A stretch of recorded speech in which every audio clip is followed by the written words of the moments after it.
Hey everyone, this is James from TDB bringing you another Inbetweenisode. Today I will be actually drinking a tea, but wanted to just share some quick intro thoughts on this episode.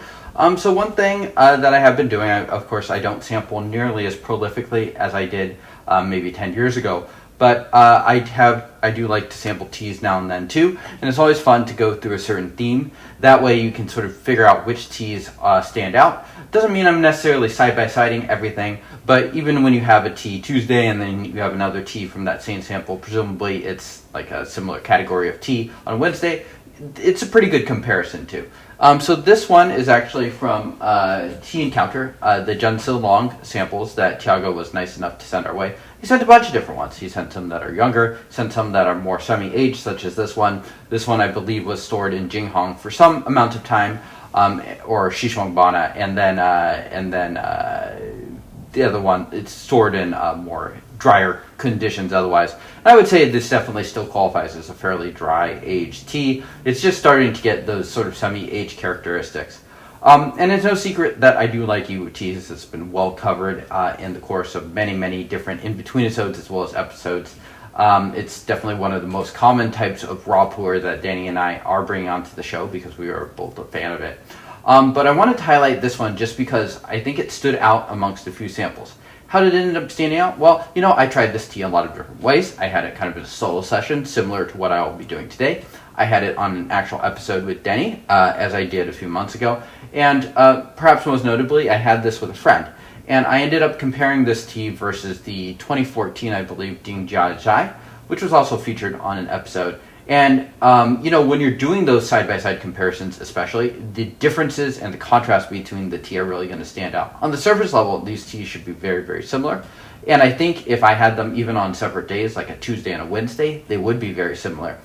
But in this case, their differences were really contrasted. The Dingjia, I would say, qualifies as kind of a lighter flavor Yiwus, and I like the balance that this Walong brings, which it brings a little bit more heft to the body, feels a little bit more substantial. I do like the aftertaste and the sweetness for them. I think is just a little more intense. So I like the little bit extra flavor forwardness that it's bringing. And again, that's like relative to the Dingjia. I think if I had this solo, you might say this is actually also on kind of the lighter end. But I think comparing those two teas and then the combination of these really has allowed this tea to stand out quite a bit amongst the samples. So let's get on to this session. I've only had 2 steeps, so we'll be starting on steep number 3. Okay, so while I'm waiting for the water to boil, just going to quickly talk about kind of the Walong area.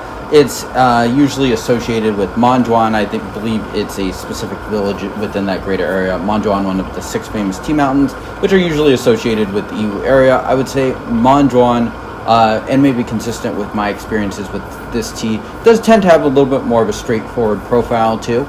I would say in comparison to a lot of the Yiwus I own, this is definitely a little bit younger. At this point, I don't necessarily own a lot of Yiwus from the 2010 to 2019 range. Nevertheless, it's a similar age as when I bought those.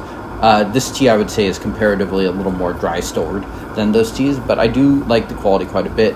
Zhensilong is one of those producers that you'll see the name here and there. They were also featured in the Zhongjihong book as well. They're one of the people that she interviewed there, so kind of notable for that too.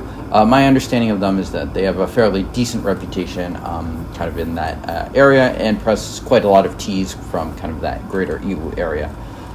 Okay, so I think this is just about boiled, and so we are going to make steep number 3 right here.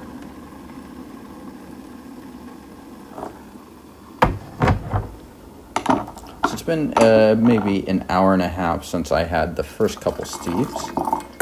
So we're in a nice color. One reason I will drink the first couple steeps on my own is just to get a feel for it. Another is that I really feel like the steeps where you really want to judge the pu'er quality and stuff like that are a little bit further in. So waiting, skipping the first couple on an episode is usually why you do that. A little different if you want to compare the storage. I think those first couple steeps are a little more important to drink in those cases on camera. I didn't discard those steeps. I did drink them, but yeah. Cheers. Take a smell. Yeah, rich, hay, Yiwus, definitely on the greener side of things. It's not like as fragrant. If you side by sided this with like a really recent Walong or a really recent Yiwus, I think you would be greeted with a far heavier kind of upper note register for the newer tea. Nevertheless, this one still is, you could tell by the color as well, is, at the very, very beginning parts of that semi-age. You can tell, too, that it's starting to get a little bit of color here. It has a nice, like, kind of dense yellow liqueur. Cheers.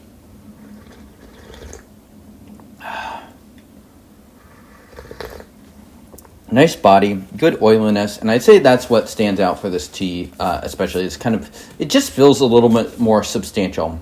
And when I'm drinking tea, especially ones, I think Denny tends to like the younger Yiwus just a little bit more than me, whereas I tend to prefer them a little bit more aged.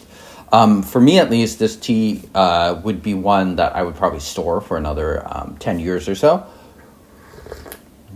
Not that it's not nice now, just that I prefer kind of that darker profile. And I would look forward to seeing where this heads. I think it is a very woody profile still. Some nice sweetness in there as well. And it has a nice body. It's very salivating as well.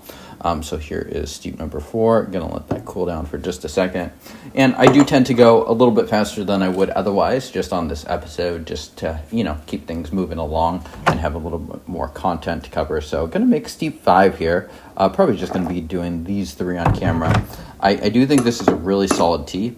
And I do recommend people check out Tiago over at Tea Encounter. Let me know what else stands out amongst his offerings. He has quite an array of tea. I was just poking around over there earlier today. And I think this is one that I would definitely feel totally comfortable recommending. It costs a little bit over 50 cents a gram now, which honestly, in comparison to the prices of Yiwus coming out now, is honestly pretty on par with that. So buying something that already has 9 years under its belt and has really, really solid material, I think it's a pretty solid pickup, in my opinion, to quote the famous Denny.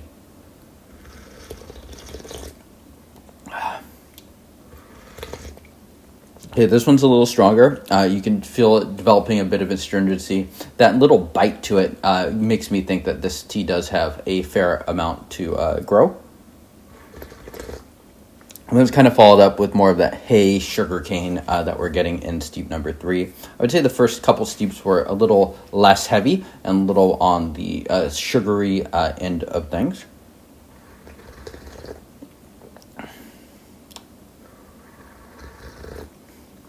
Yeah, and this is just a really nice all-around decent Yiwus tea.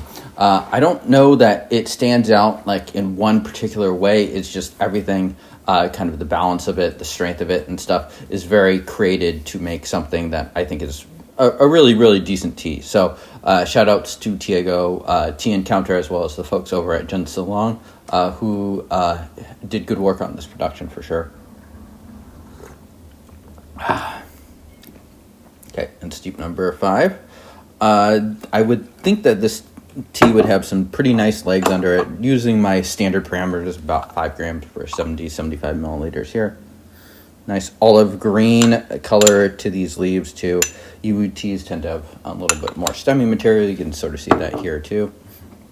And yeah, it's just a nice sweetness kind of coating the back of the throat and the mouth. Good depth to the tea. So there's just no real flaws that I'm really picking up on. It's just a very, very solid tea. Have I had better Yiwus tea? Sure. But, for the price and stuff like that, I think this one is not too easy to beat. So, yeah, going to keep drinking this. Let me know what your thoughts are on this tea if you've had it before. I'm curious to hear if other people have had different reactions to this. I will note that despite this having 6 years of storage in Xishuangbanna and having a little bit more humidity to it, it's definitely still on the dry stored thing. So if you're someone that likes their Taiwanese stored pu'er Yiwus teas, like myself, this one is definitely running a little bit behind as far as the aging goes. Nothing wrong with that, just something to note, and I think in the long run it will be totally fine. In fact, you could make the case that that might be the more ideal storage for some of these teas long term. Time will tell. We'll have more information in another 10 years or so. Okay, steep number 5.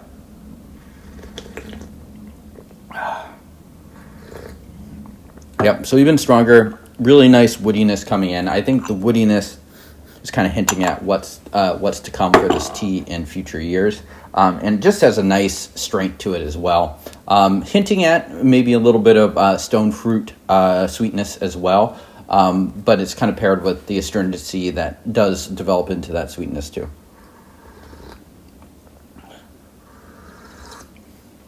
Okay, well, I think that just about concludes this In-Betweenisode. Thank you all for tuning in. I will see you all next time. Cheers.